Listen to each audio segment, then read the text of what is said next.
नमस्कार मंडळी, श्री देशपांडे गुरुजी चॅनेलमध्ये तुमचं स्वागत आहे। आज आपण पाहणार आहोत वृषभ राशीसाठी 2026 वर्ष कसं असेल। करिअर, पैसा, कुटुंब, भाग्य आणि मोठे ग्रहगोचर तुमच्या जीवनावर कसा प्रभाव टाकतील। वृषभ राशीसाठी 2026 हे वर्ष म्हणजे गेल्या काही वर्षांत केलेल्या मेहनतीची फळं मिळवण्याचा काळ ठरू शकतो। कारण या वर्षातील सर्वात महत्त्वाचे गोचर म्हणजे संपूर्ण वर्षभर तुमच्या 11व्या घरात लाभस्थानात असलेला मीन राशीतील शनी।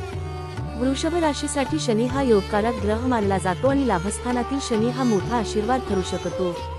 हे गोचर सूचित करतं की पूर्वी घेतलेली मेहनत, शिस्त आणि जबाबदाऱ्या आता स्थिर नफा, मान्यता, इच्छापूर्ती आणि दीर्घकालीन लाभांमध्ये रूपांतरित होऊ शकतात। थोरले भाऊ बहीण, वरिष्ठ सहकारी, प्रभावशाली लोक आणि नेटवर्किंगमधून फायदा होण्याचे संकेत आहेत। अनेक अपूर्ण इच्छा या वर्षी पूर्ण होण्याच्या दिशेने जाऊ शकतात। या शक्तिशाली ऊर्जेला अजून चालना देतो 6 डिसेंबर पर्यंत 10व्या घरात कर्मस्थानात असलेला राहू। 10व्या घरातील राहू म्हणजे करिअर, प्रतिष्ठा आणि सार्वजनिक प्रतिमेवर तीव्र लक्ष। तुम्ही मोठी स्वप्ने पाहाल, धाडसी निर्णय घ्याल आणि महत्त्वाकांक्षा वाढतील। हे गोचर अनेकांना अचानक करिअर ब्रेकथ्रू, परदेशी संधी, तंत्रज्ञान किंवा डिजिटल क्षेत्रातील वाढ आणि काहींना अचानक प्रसिद्धीही देऊ शकतो। पण प्रत्येक मोठ्या यशामागे एक संतुलनाचा प्रश्न असतो। कारण केतू 4थ्या घरात सिंह राशीत असल्याने घर, भावनिक शांती, कौटुंबिक जीवन याकडे काहीसा कोरडेपणा किंवा अलिप्तता जाणवू शकते।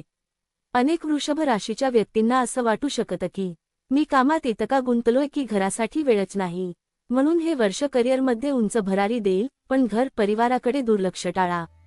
आता बोलूया गुरुच्या अत्यंत महत्त्वाच्या गोचराची। वर्षाच्या सुरुवातीला गुरु मिथुन राशीत तुमच्या 2ऱ्या घरात आहे। हे आर्थिक स्थिती, बचत, कुटुंबातील संवाद आणि मूल्यांना मजबूत करतं। पण खरा सुवर्णकाळ सुरू होतो 2 जून ते 30 ऑक्टोबर 2026। या काळात गुरु उच्च राशी कर्कमध्ये तुमच्या 3ऱ्या घरात प्रवेश करतो। हा गोचर प्रचंड ताकदवान मानला जातो। धैर्य वाढेल, निर्णयक्षमता वाढेल, संवाद कौशल्य सुधारेल, मुलाखती, सादरीकरण, मार्केटिंग, व्यवसाय, वाटाघाटी या सर्व क्षेत्रांत लाभ। हा काळ प्रयत्नांना यशात बदलणारा असू शकतो। जर काही मोठी योजना सुरू करायची असेल तर हा काळ विशेष अनुकूल आहे। यानंतर 31 ऑक्टोबर पासून गुरु 4थ्या घरात सिंह राशीत प्रवेश करतो। केतूसोबत युतीमुळे घर, आध्यात्मिकता, आंतरिक शांती आणि भावनिक स्थैर्याबद्दल नवा दृष्टिकोन मिळू शकतो। आणि मग येतो 6 डिसेंबर 2026 चा मोठा बदल। राहू मकर राशीत 9व्या घरात आणि केतू कर्क राशीत 3ऱ्या घरात प्रवेश करतात। यामुळे करिअरवर असलेला फोकस हळूहळू भाग्य, धर्म, उच्च शिक्षण, दूरचे प्रवास आणि जीवनाच्या खोल अर्थाकडे वळू शकतो। म्हणजे वर्षाचा उत्तरार्ध अधिक आध्यात्मिक आणि अर्थपूर्ण होऊ शकतो।